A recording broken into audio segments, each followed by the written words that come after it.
कभी आप ब्रह्म मुहूर्त में जगे हैं? जग कर देखिए। संध्या होने के पश्चात रात्रि का अंधकार सारे संसार को अपने अंधकार में धीरे धीरे निगलने लगते हैं। यही अंधकार ब्रह्म मुहूर्त से पहले भोर होने से ठीक अधिक काला हो जाता है। कुछ समझे, हमारा जीवन भी कुछ ऐसा ही होता है।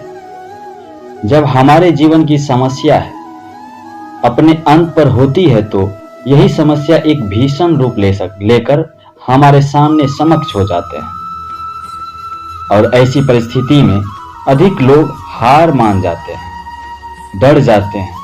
परंतु यदि आप हार ना माने, ना भय करे, ना डरे, निरंतर आगे बढ़ते रहे तो प्रकाश के रूप में हमारे जीवन स्वागत करने के लिए सूरज सदा समक्ष प्रस्तुत रहेगा। आपने बरगद के वृक्ष को देखा है? कितना विशाल, उतना दृढ़ में वो सूख जाते हैं परंतु दुर्बल नहीं होता, टूटकर गिरता नहीं। उसके विपरीत दलदल में उपजे वृक्षों को देखिए, वो तो देखने में बहुत बड़े होते हैं, पतझड़ आए या शीत सदा हरे भरे होते हैं, परंतु इतने दुर्बल होते हैं कि जलधारा के हल्के वेव गिर जाते हैं। परंतु ऐसा क्यों होता है? कारण है उनके जड़, जिसकी जड़ें बीज भूमि में है, वह हर चक्रवात, हर ऋतु को सह लेते हैं। और जिसकी जड़ें दलदल में है, अश्विन को जड़ें को दुर्बल बना देते हैं। कुछ ऐसा ही मनुष्य में भी होता है।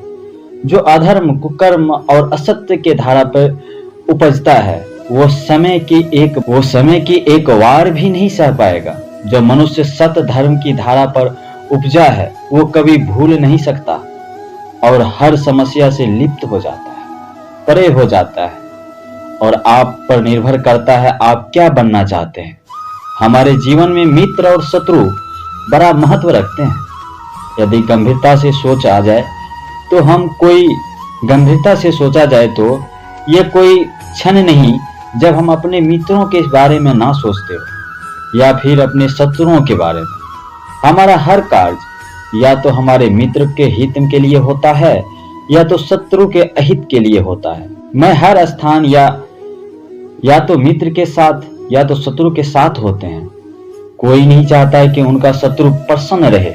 हर कोई अपने शत्रु को नष्ट कर देना चाहता है और ऐसा करने के लिए और हर संभव प्रयास करते रहता है।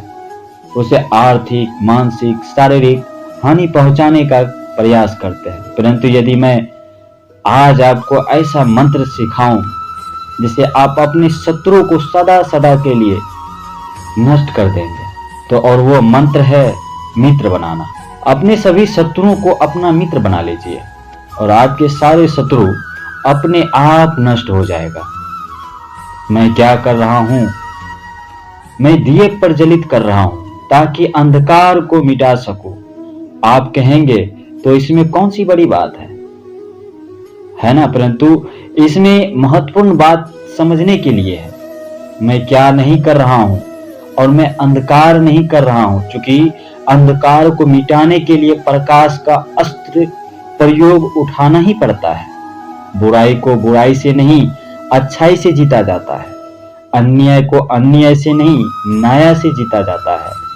क्रोध को क्रोध से नहीं, क्षमा के साथ लेना होता है। ठीक उसी प्रकार एक लोहा लोहे को काटता है, परंतु एक ठंडा लोहा ही गर्म लोहा को काट सकता है। इसलिए यदि आपको अपने जीवन में सफल होना है तो अपने शत्रुओं को अपने अस्त्रों को सोच समझकर उठाइए, क्योंकि एक अनुचित सोच परिणाम पर भारी प्रभाव डाल सकते हैं। आप सब सोच रहे होंगे कि ये क्या मैं कहने लगा, मैं इस पौधे को जड़ से उखाड़ रहा हूं। आश्चर्य हो रहा है ना आपको? ना ही यह पौधे को उखाड़ना है या काटना है, ना केवल एक अपराध है। आश्चर्य हो रहा है ना आपको? मैं पौधे को उखाड़ रहा हूं। काटना या केवल एक अपराध है, आपत्ति पाप भी है। तो मुझे ऐसा करने का क्या आवश्यकता पड़ गई? क्योंकि कई बार विनाश ही सृजन तक पहुंचता है। यदि नया भवन बनाना है, पुराने भवन को गिराना ही पड़ता है। व्यवस्था को परिवर्तित करने के लिए क्रांति लानी ही पड़ती है।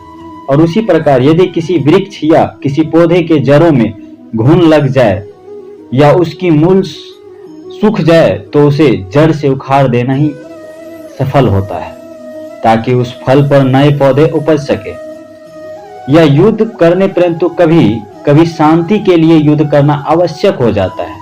संसार में सबसे श्रेष्ठ क्या है, फूल या कांटे, प्रेम या संपन्न या दरिद्रता, मित्र या शत्रु, बताइए। अब आप ये कहेंगे भाला या कोई पूछने वाली बात है? अवश्य पूछने वाली बात है। श्रेष्ठ संपन्नता मित ही श्रेष्ठ है।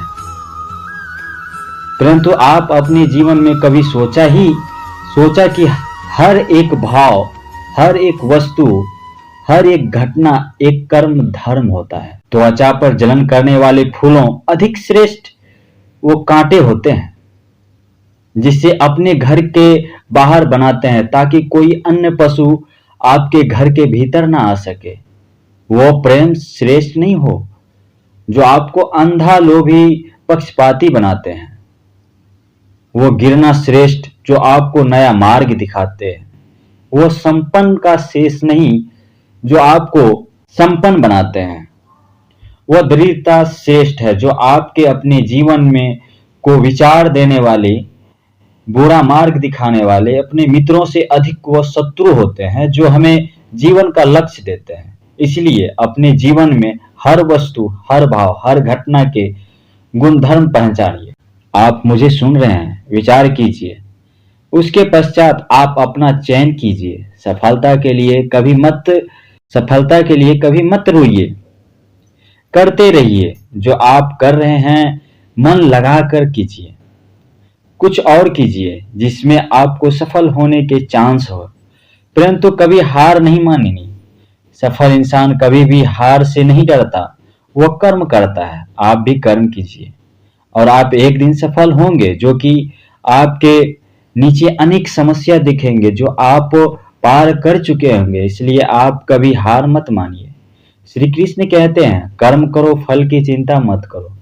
बस मैं यही कहूंगा, आप सदा अपने लक्ष्य के प्रति दृढ़ संकल्प होकर चलते रहिए, आपको सफलता जरूर मिलेगी। बस इस वीडियो में इतना ही। हम फिर मिलते हैं नेक्स्ट वीडियो के साथ।